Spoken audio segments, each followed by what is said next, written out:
NEET paper leak मामले में अब तक का सबसे बड़ा खुलासा हुआ है। डी न्यूज की पड़ताल में नीट पेपर लीक में बिहार के मंत्री का कनेक्शन सामने आया है। हालांकि ये मंत्री कौन है, इसका खुलासा अभी नहीं हुआ है, लेकिन आरोपी अनुराग यादव से पूछताछ में कई अहम खुलासे हुए हैं। आरोपी ने बताया कि मंत्री की मदद से गेस्ट हाउस में वो रुका था। आरोपी के पास मंत्री का दिया लेटर भी था, जो कि उसके लेटर हेड पर था। NHAI पटना गेस्ट हाउस के रजिस्टर में भी आरोपी की एंट्री है। वहीं आरोपी ने बताया कि उसे गेस्ट हाउस में जो सवाल रटने को दिए गए थे, वही सवाल परीक्षा में आए थे। तो नीट पेपर लीक मामले में ये बड़ा खुलासा हुआ है। पेपर लीक में बिहार के मंत्री का कनेक्शन सामने आया है। आरोपी अनुराग यादव से पूछताछ में यह बड़ा खुलासा हुआ है। तो नीट परीक्षा में धांधली के आरोपों को लेकर के जहां सुप्रीम कोर्ट तक में सुनवाई चल रही है और सड़कों पर विरोध प्रदर्शन हो रहा है, वहीं बिहार में इस मामले में जो जांच चल रही है उसकी आंच एक मंत्री तक पहुंच गई है। कौन है वो मंत्री, इसका अभी खुलासा नहीं हो पाया है, लेकिन NHAI के गेस्ट हाउस में उस मंत्री के लेटर पैड पर ही एंट्री मिली थी आरोपियों को, और वहीं पर जो आरोपी थे उनको क्वेश्चन पेपर रटाए गए थे, ये जानकारी भी मिल रही है। और नीट पेपर लीक में जिस मंत्री की बात कही जा रही है, कौन है वो मंत्री, अभी नाम का खुलासा नहीं हुआ, लेकिन मदद किस तरह से की जा रही थी उससे जुड़ी जानकारी आपको बता दें। NHAI पटना गेस्ट हाउस के रजिस्टर से ये बड़ा खुलासा हुआ है। 4 मई को 12:40 पर मां रीना के साथ पहुंचा अनुराग और दोनों केस में गिरफ्तार सिकंदर यादवेंदु ने बुलाया था। अनुराग रीना को NHAI के गेस्ट हाउस में ठहराया गया था। अनुराग के रुकने के लिए एक मंत्री के लेटर हेड का इस्तेमाल किया गया था। और अनुराग यादव और सिकंदर यादव रिश्तेदार हैं। 4 घंटे के बाद अनुराग लीक पेपर के जवाब रटने निकला। अनुराग ने यह माना है कि जिन सवालों के जवाब उसने रटे वही परीक्षा में आए थे। सिकंदर यादवेंदु बाप बेटा गैंग के सदस्य अमित और नीतीश का साथी है। यानी ये जो पूरा मामला है, इसमें अब एक मंत्री का नाम भी सामने आया है, लेकिन कौन है वो मंत्री, ये बड़ा सवाल है। सिकंदर यादवेंदु दानापुर में जूनियर इंजीनियर रहा है। तो ये तमाम खुलासे हुए हैं नीट पेपर लीक मामले में। तो नीट की परीक्षा में धांधली के मामले को लेकर के रोजाना नए खुलासे हो रहे हैं। वहीं पेपर लीक की जांच कर रही बिहार पुलिस की EOU अब आगे क्या करेगी? दरअसल कल 9 परीक्षार्थियों को पूछताछ के लिए बुलाया गया था, लेकिन वो पहुंचे ही नहीं। अब इस स्कैम में नेताओं का कनेक्शन सामने आ रहा है और हमारे सहयोगी प्रशांत झा हमारे साथ जुड़ गए हैं इस बड़ी खबर पर। प्रशांत, क्या डिटेल्स और क्या अपडेट्स आपके पास? देखिए, इस मामले में सबसे बड़ा खुलासा है ये कि NHAI के जो गेस्ट हाउस होता है, इस गेस्ट हाउस में किसी भी आम आदमी की एंट्री नहीं होती है, किसी भी अधिकारी की एंट्री नहीं होती है जब तक कि NHAI के तरफ से उसमें उसको रहने के लिए परमिशन नहीं दिया जाए जी। और बिहार सरकार के एक मंत्री ने अपने DDO के जरिए, ये DDO होता है जो ऑफिशियल लेटर होता है, उसके जरिए वहां पर उसको रोका गया। और अनुराग यादव इस मामले में वो परीक्षार्थी है जिसकी गिरफ्तारी DY पाटिल सेंटर से कर ली गई थी। और इसी NHAI गेस्ट से जब पुलिस ने इस प्रशांत, वो मंत्री कौन हो सकता है, किसके ऊपर इशारा हो रहा है, किसके ऊपर ये जांच की आंच पहुंच सकती है, कौन हो सकते हैं वो मंत्री, क्या कुछ जानकारी है?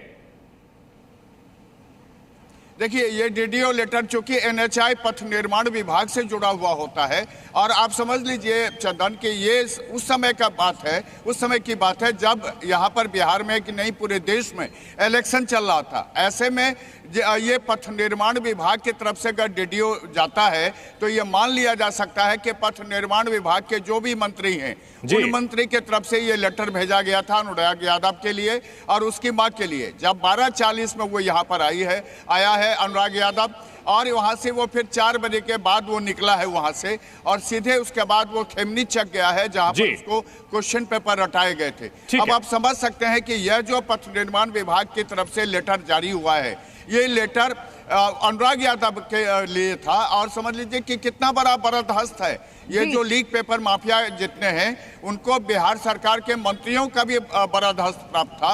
और जैसे जैसे जांच प्रशांत आगे बढ़ेगी, यकीनन और बड़े खुलासे इस पूरे मामले में होते चलेंगे। प्रशांत, आप बने रहिए हमारे साथ। तो पेपर लीक की जांच कर रही बिहार पुलिस की EOU अब आगे क्या करेगी, ये एक बड़ा सवाल। दरअसल कल 9 परीक्षार्थियों को पूछताछ के लिए बुलाया गया था, लेकिन वो नहीं पहुंचे। अब इस स्कैम में नेताओं का कनेक्शन सामने आ रहा है।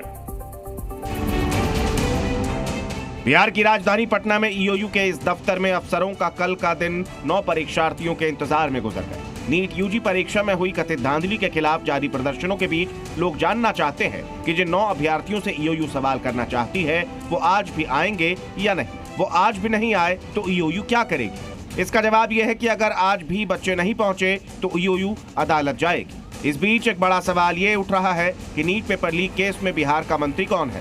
दरअसल अनुराग यादव नाम के जिस कैंडिडेट को पटना से नीट परीक्षा के बाद गिरफ्तार किया गया था, उसे बिहार के एक मंत्री ने पटना के NHAI गेस्ट हाउस में ठहराया था। वहीं बिहार के मुजफ्फरपुर से पुलिस की एक टीम राजस्थान के जोधपुर जाएगी ताकि मुजफ्फरपुर के डीएवी स्कूल में हुई नीट परीक्षा में डमी कैंडिडेट बनकर परीक्षा देने वाले जोधपुर एम्स के छात्र को गिरफ्तार किया जा सके।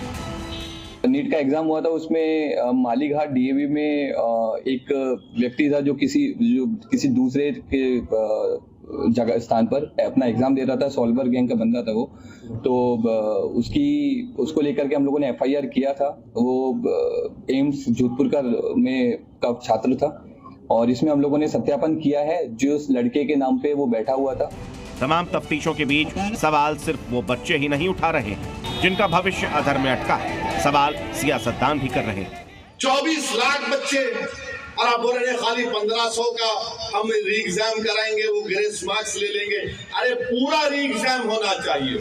जांच और लगातार मिल रही जानकारियों के बीच लाखों बच्चों के सवालों का जवाब मिलना बाकी है। क्या नीट और एनटीए अपनी साख वापस ले पाएगी? प्रशांत झा, जी मीडिया, पटना।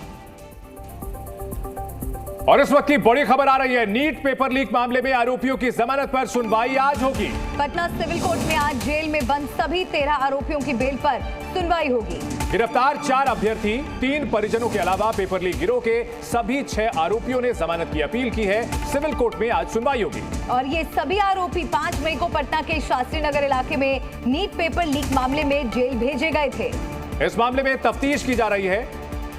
बिहार पुलिस की ईओयू इस पूरे मामले की जांच कर रही है और इस बीच आरोपियों ने जमानत की अर्जी जो दी हुई है इस पर आज सुनवाई होगी। इस वक्त की ये बड़ी खबर है। तो आज होगी सुनवाई और सभी आरोपी 5 मई को पटना के शास्त्री नगर इलाके में नीट पेपर लीक मामले में जेल भेजे गए थे और अब उनकी जमानत पर आज सुनवाई होनी है। आरोपियों की जमानत पर आज सुनवाई, इस वक्त की ये बड़ी खबर। और अब नीट का ये पूरा खेला समझते हैं। आइए कुछ और जानकारी आपको ग्राफिक्स के जरिए भी हम देते हैं। स्कैम नंबर 1 की अगर बात करें तो 67 छात्रों को 720 में से 720 नंबर मिले और दूसरा स्कैम ये 1563 छात्रों को ग्रेस मार्क्स दिए गए। स्कैम नंबर 3 गोधरा में सेंटर मैनिपुलेशन किया गया था। स्कैम नंबर 4 पटना में पेपर लीक का आरोप है और ये तमाम गंभीर आरोप है। हालांकि इसमें से जो 1563 छात्र थे उनको ग्रेस मार्क के मामले में री एग्जाम जरूर कराया जा रहा है, लेकिन सेंटर मैनिपुलेशन और पेपर लीक का जो आरोप है, इन सब मामलों को लेकर छात्र विरोध प्रदर्शन कर रहे हैं। वहीं मामले को लेकर के सुनवाई सुप्रीम कोर्ट में चल रही है।